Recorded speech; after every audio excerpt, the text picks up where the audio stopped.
Šodien es vēlos pastāstīt, kādas eļļas es iekļauju savā ikdienas rutīnā, savā ikdienas ķermeņa kopšanā. Kā pirmā eļļa pēc dušas man ir saldo mandaļu eļļa. Tā ir vienkārši dievīga, ķermenis paliek ļoti mīksts un maigs. Otrā eļļa ir kokosriekstu eļļa, to es izmantoju pie sejas kopšanas, kad liek klāt pie sejas kremiem. Tāpat arī arganeļu es izmantoju pie sejas kremiem un matiem.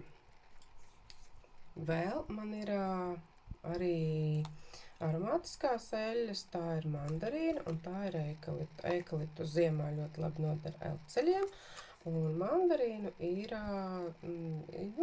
mājas tā kā smaržai.